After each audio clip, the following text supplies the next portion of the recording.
சட்டம் மாறி வந்து மண்ணை முட்டும் காலில் சூழ்ந்து கைகள் தட்டும் வாழியவே தென்னவராட்சி திசைகள் எட்டும் நம்மவராற்றல் விண்ணை முட்டும் எட்டு திக்கும் முரசு கொட்டும் வாழியவே.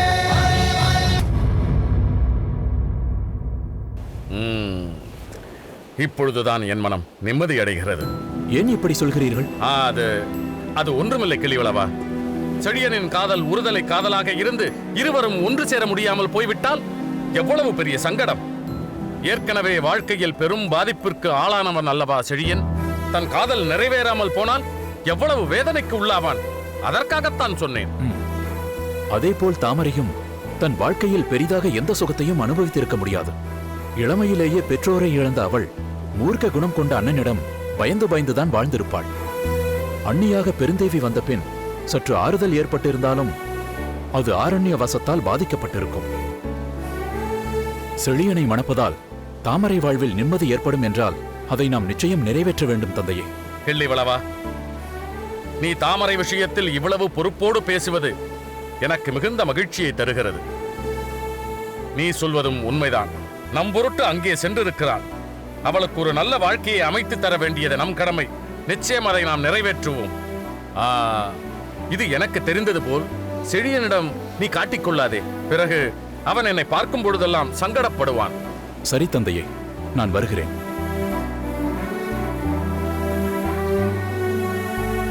நல்ல வேலை. தாமரை இளம்விடுதியை விரும்பவில்லை என்பதை இப்பொழுது தெளிவாக தெரிந்துவிட்டது. இல்லை என்றால் அவள் நாளை எனக்கு கிடைக்க வேண்டிய பாண்டிய அரியணையை உங்கள் மகளுக்காக தட்டி பறித்து விட்டீர்களே என்று கேட்கும் நிலை ஏற்பட்டிருக்கும். இப்பொழுதுதான் என் மனம் அமைதி அடைந்தது.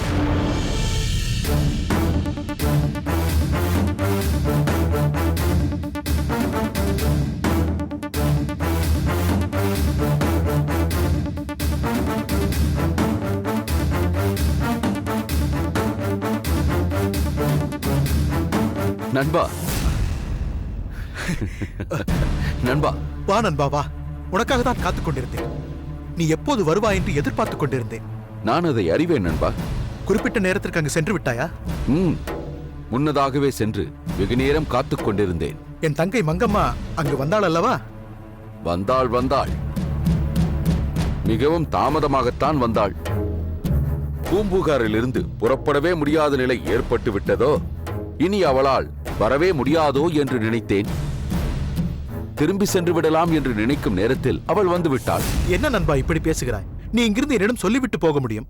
என் தங்கை நிலை அப்படியா? யாருக்கும் சொல்லாமல், யாருக்கும் தெரியாமல் அல்லவா வர வேண்டும். அதனால் முன்பின் தாமதமாகத்தான் செய்யும். இதற்கெல்லாம் பொறுமை இழந்தால் எப்படி? ஓஹோ, அது சரி. நீ உன் தங்கையை விட்டுக் கொடுப்பாயா என்ன? இரவெல்லாம் காத்து கிடந்தது எனக்கல்லவா தெரியும். சரி, அது இருக்கட்டும். மங்கம்மா நலமாக இருக்கிறாளா? என் மருமகன் எப்படி இருக்கிறான் என்று கேட்டாயா? கேட்பதென்ன, நேரிலேயே பார்த்தேன். மங்கம்மா கதிர்காமனை அழைத்துக் கொண்டுதான் வந்தாள். அப்பப்பா, எப்படித்தான் அவ்வளவு சாமர்த்தியமாக பிள்ளையையும் அழைத்துக் கொண்டு வர முடிந்ததோ? அவர்கள் நலமாக இருக்கிறார்கள் என்பதால் தானே அவர்கள் அந்த நேரத்திற்கு அங்கு வர முடிந்தது. அதனால் அதை பற்றி கேட்க வேண்டியதில்லை என்று நினைக்கிறேன். அதுவும் சரிதான். என்ன நீ, நான் இவ்வளவு ஆர்வமாக கேட்டுக்கொண்டிருக்கிறேன், நீ உற்சாகமே இல்லாமல் பதில் சொல்லிக் கொண்டிருக்கிறாய். இல்லை, கேள், சொல்கிறேன். நாம் தப்பித்து வந்ததால் அங்கு என்ன விளைவுகள் ஏற்பட்டது என்று கேட்டாயா? கேட்காமல் இருப்பேனா? கரிகாலன் தளபதி முதலாக அத்தனை பேரையும் கடுமையாக சாடினாராம். இருக்கும். பேரரசு மட்டுமல்ல, எங்கள் சோழ நாடுதான் வலிமை வாய்ந்த வல்லரசு என்று சொல்லிக் கொள்பவர்கள் அல்லவா அவர்கள். அங்கிருந்தே தப்பித்து வந்து உங்கள் வலிமை இவ்வளவுதானா என்று எள்ளி நகையாடும்படி செய்துவிட்டேன் அல்லவா? ஆமாம். அதனால்தான் கோபம் கொண்ட கரிகாலன் கிள்ளிவளவனின் தூண்டுதலால் மங்கம்மாவையே குற்றவாளி போல் நிறுத்தி விசாரித்திருக்கிறான். அதற்கெல்லாம் அயரக்கூடியவளா என் தங்கை? சாமர்த்தியமாக பேசி எளிதாக தப்பித்திருப்பாள். தப்பித்தது மட்டுமல்ல, அந்த கிள்ளிவளவனையே குற்றவாளியாக்கி விட்டாளாம். கரிகாலன் எதுவும் செய்ய முடியாமல் திகைத்து போனானா? அப்படி சொல். எல்லாம் சரிதான். ஆனால் விஜய் பூபதி, நீ வந்ததிலிருந்து ஏதோ ஒன்றை நினைத்து கலங்கிக் கொண்டிருக்கிறாய். என்னிடம் ஏதோ ஒன்றை சொல்ல நினைத்து சொல்வதா வேண்டாமா என்று குழம்பிக் கொண்டிருக்கிறாய் என்பது எனக்கு தெரிகிறது. என்னிடம் சொல்ல என்ன தயக்கம் உனக்கு? எதுவாயினும் சொல். அது தாமரை பற்றிய விஷயம். என்ன? அப்படியானால் அது எனக்கு நிச்சயம் தெரிந்தாக வேண்டுமே. என்னவென்று சொல். தாமரை சோழ நாட்டிலிருந்து இங்கு எதற்காக வந்திருக்கிறாள் தெரியுமா? இது என்ன கேள்வி? அவள் வாழ்ந்த இடம், வாழ வேண்டிய இடம் இதுதானே. இங்கிருந்து சென்றவள் மீண்டும் அவள் அண்ணனை தேடி இங்கு வந்திருக்கிறாள். அதுதான் இல்லை. பிறகென்ன? முத்துநகையை எப்படியாவது விடுவித்துக் கொண்டு வருகிறேன் என்று அந்த கரிகாலனுக்கு வாக்கு தந்துவிட்டு அதை நிறைவேற்றுவதற்காக வந்திருக்கிறாள். என் தங்கை இப்படி நம் பகைவனுடைய பணியை நிறைவேற்ற அண்ணனுடைய மாளிகைக்கே வந்திருக்கிறாள் என்று நினைக்கும் பொழுது சற்று அதிர்ச்சியாகத்தான் இருக்கிறது.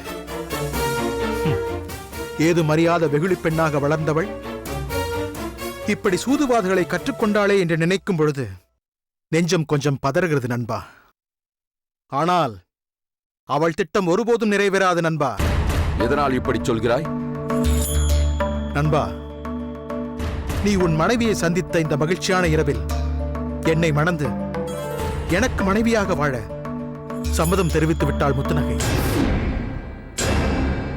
உண்மையாகவா சொல்கிறாய்? உன்னிடம் பொய் சொல்வேனா நண்பா? இன்றைய இரவு எனக்கு மகிழ்ச்சியான இரவாக அமைந்து விட்டது. வேண்டாம் இருங்கோவேள், வேண்டாம்.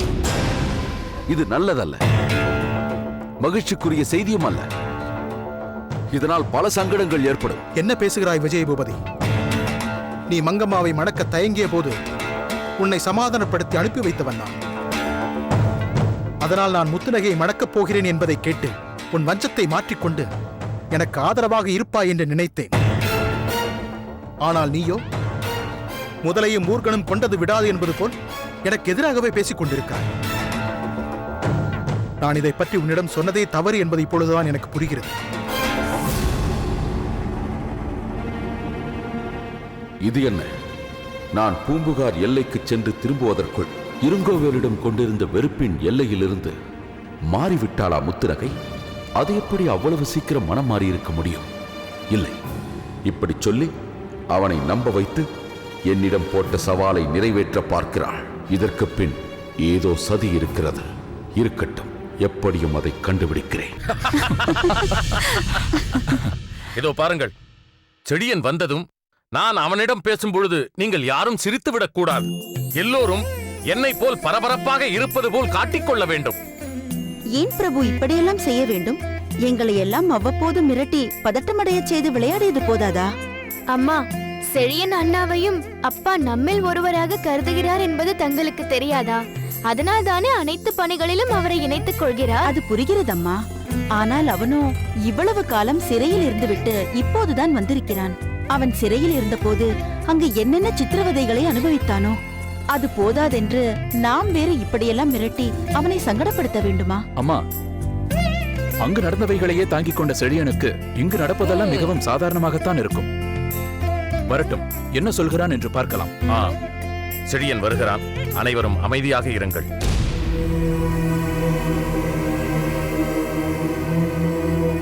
மாமன்னருக்கு என் பணிவான வணக்கம். உன் வார்த்தையில் தான் பணிவிருக்கிறது, செய்கையெல்லாம் மாறுபாடாக தெரிகிறதே. மன்னவா, தாங்கள் எதை பற்றி சொல்கிறீர்கள் என்று புரியவில்லை. ஆனால் நான் ஒருபோதும் உங்களுக்கு மாறாக நடந்ததே இல்லை. நன்றாக யோசித்துப் பார், உனக்கே அது என்னவென்று புரியும். நான் இருங்கோவேளை பற்றி முதலிலேயே சொல்லவில்லை என்று சுட்டிக்காட்டுகிறீர்கள். அப்படித்தானே மன்னவா? வளவன்தான் இருங்கோவேள் என்பதை நான் மிகவும் தாமதமாகத்தான் தெரிந்து கொண்டேன். எப்போது அது தெரிந்ததோ அந்த கணத்திலிருந்து அவனால் தங்களுக்கு ஆபத்து நேர்ந்துவிடக் கூடாது என்று அவனை பின்தொடர்ந்து கண்காணித்தேன். ஏன் அப்படி செய்ய வேண்டும்? என்னிடம் வந்து சொல்லியிருக்கலாம் அல்லவா?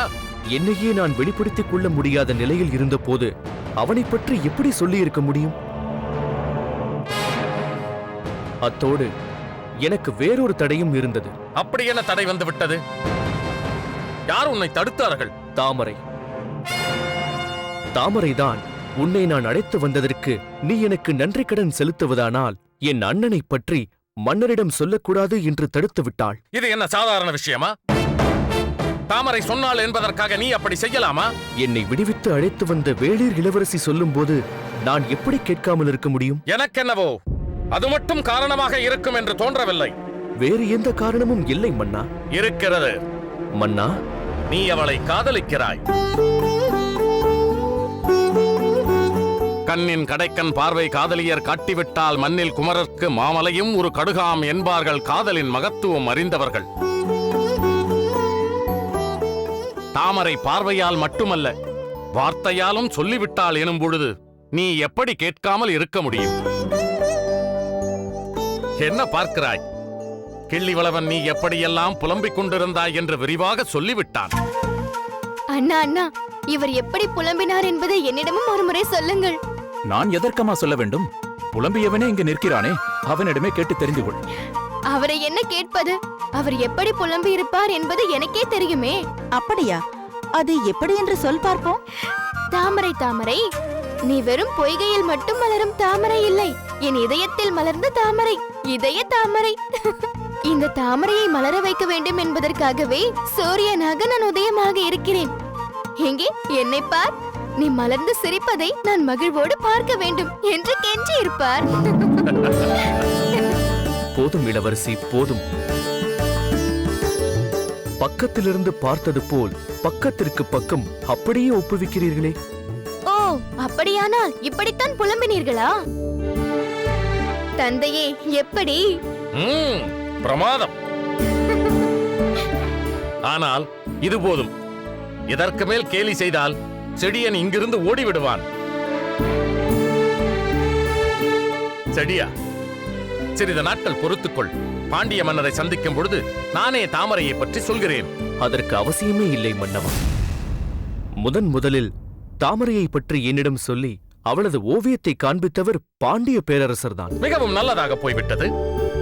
தாமரை இங்கு வந்ததும் அவளிடம் பேசிவிட்டு நானும் பாண்டிய மன்னருமே உடனிருந்து உங்கள் திருமணத்தை நடத்தி வைக்கிறோம். அது என் பாக்கியம் மன்னவா. தாமரை அங்கிருந்து வர சிறிது தாமதமாகலாம்.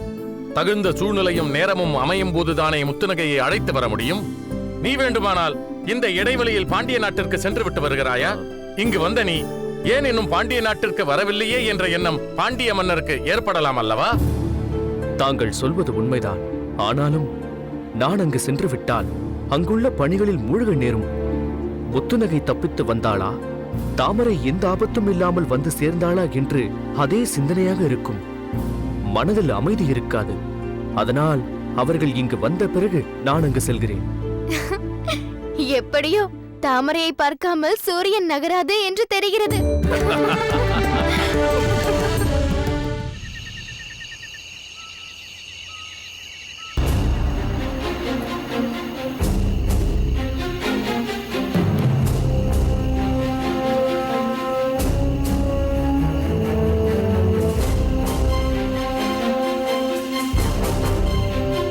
செந்தலையாரே, உங்கள் மன்னர் எது நடந்தாலும் என்னிடம்தான் முதலில் கூறுவார் என்று கூறினீர்களே, இப்போது நடந்திருப்பதை தங்களிடம் கூறினாரா?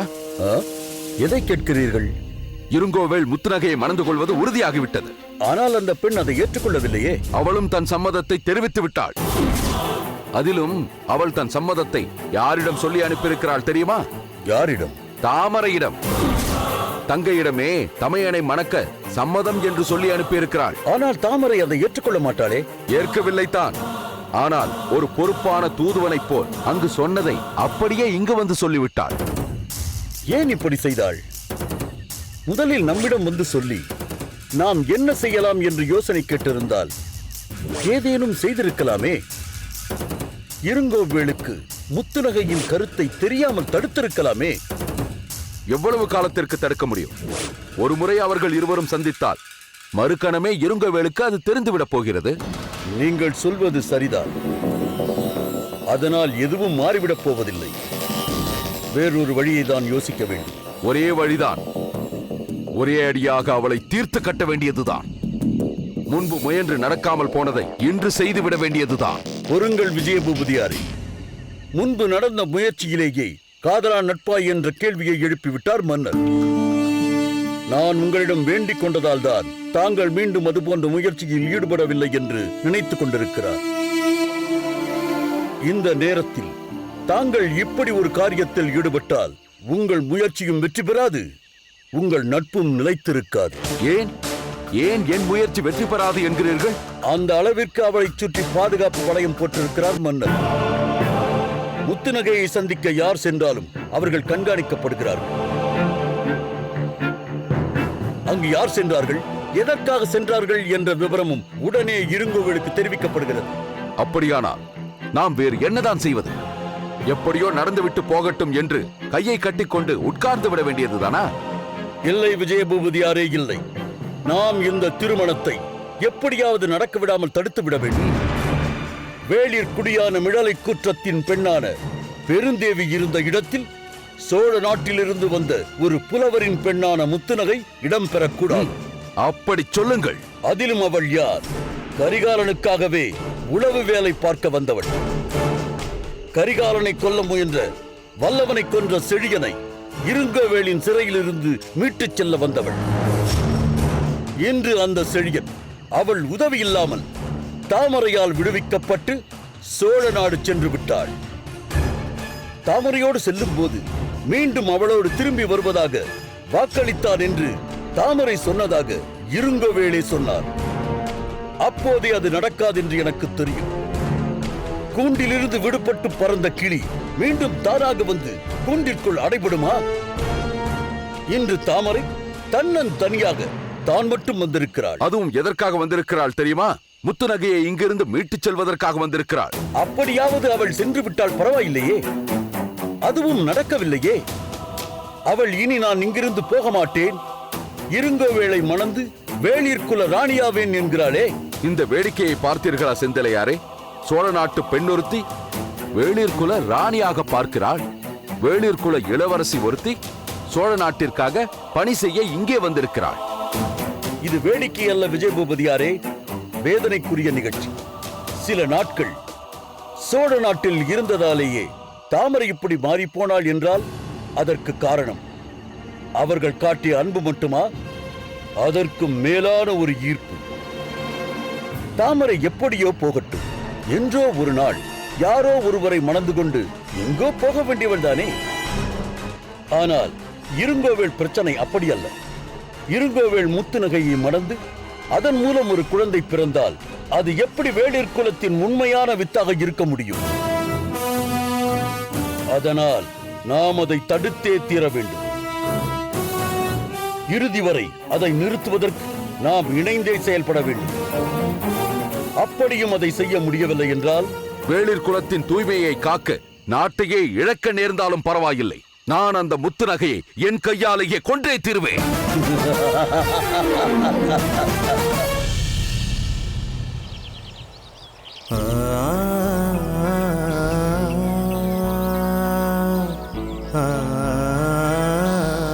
தாமரை, மாமா நீங்களா? ஏன் தாமரை, உன்னிடம் பேச நான் வரக்கூடாதா? என்ன மாமா இப்படி கேட்கிறீர்கள்? நீங்கள் என்னை தேடி இவ்வளவு தூரம் வர வேண்டுமா?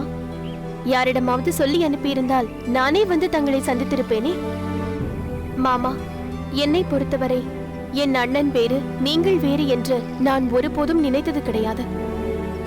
உங்களுக்கும் அண்ணனுக்கும் இருக்கும் நட்பை பற்றி அண்ணியார் பலமுறை என்னிடம் சொல்லி இருக்கிறார்கள். அப்படியா? அப்படி என்ன சொல்லி இருக்கிறார் என் சகோதரி? எத்தனையோ சொல்லி இருக்கிறார். ஒரே வார்த்தையில் சொல்வதென்றால் இதைத்தான் சொல்ல வேண்டும். தாமரை, உன் அண்ணன் என்னை மறப்பார், உன்னை மறப்பார், ஏன் தன்னையே மறப்பார்.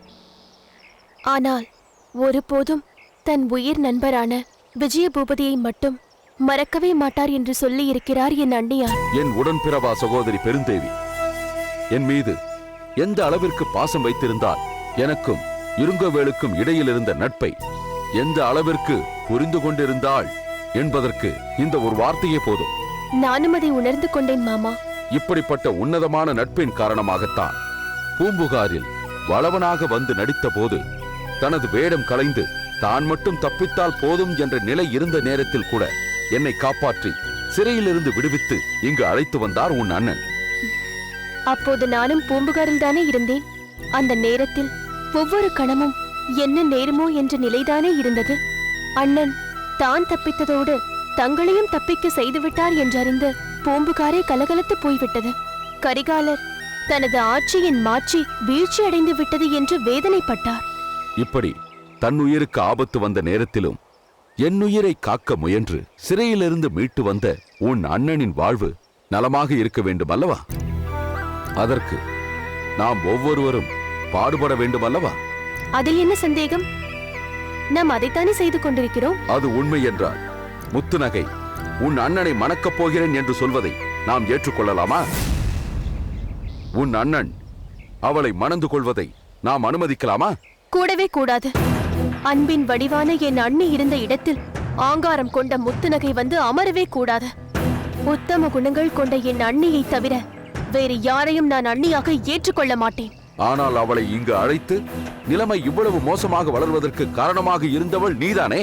அவள்தான் என்னையே ஏமாற்றி விட்டாளே. ஆண் வேடம் போட்டு வைத்தியர் வடிவத்தில் வந்து இங்கு புகுந்து விட்டாளே. ஆனால் அதே நேரம் பெண்ணாக இருந்து அண்ணனை மயக்கி இருக்கிறாளே. போனதெல்லாம் போகட்டும். இப்பொழுதாவது நாம் இதற்கு ஒரு தீர்வு காண வேண்டாமா? நாம் இதற்கு ஒரு முடிவு கட்டுவதென்றால் எனக்கு தெரிந்த ஒரே வழி அவளை தீர்த்து கட்டுவதுதான். ஆனால் நான் அதை செய்ய முடியாது. உன் அண்ணன் அதை அனுமதிக்க மாட்டான். நான் ஒரு முறை அவளை கொல்ல முயன்ற போது உன் அண்ணன் வந்து தடுத்து விட்டான். இனி ஏதாவது செய்தால் நான் தான் செய்தேன் என்று உன் அண்ணனுக்கு நன்றாக தெரிந்துவிடும். அதற்கு பின் எங்கள் நட்பு நிரந்தரமாக பிரிந்துவிடும். அதை என்னால் தாங்கிக் கொள்ள முடியாது. தங்கள் நிலை எனக்கு நன்றாக புரிகிறது மாமா. அதனால் தற்போதுள்ள சூழ்நிலையில் என் வழியில் சென்று ஏதும் செய்ய முடியாது. ஆனால் உன் வழியில் சென்று முத்துநகையை விலக்கி வைக்கலாம் அல்லவா? என்ன செய்ய வேண்டும் என்று சொல்கிறீர்கள்? நீ எதை செய்ய இங்கு வந்தாயோ அதை எப்படியாவது செய்துவிடு. எவ்வளவு விரைவாக செய்ய முடியுமோ அவ்வளவு வேகமாக செய்துவிடு. நான் எதை செய்ய வந்தேன்? முத்துநகையை இங்கிருந்து விடுவித்து சோழ நாட்டிற்கு அனுப்பத்தானே இங்கு வந்திருக்கிறாய்.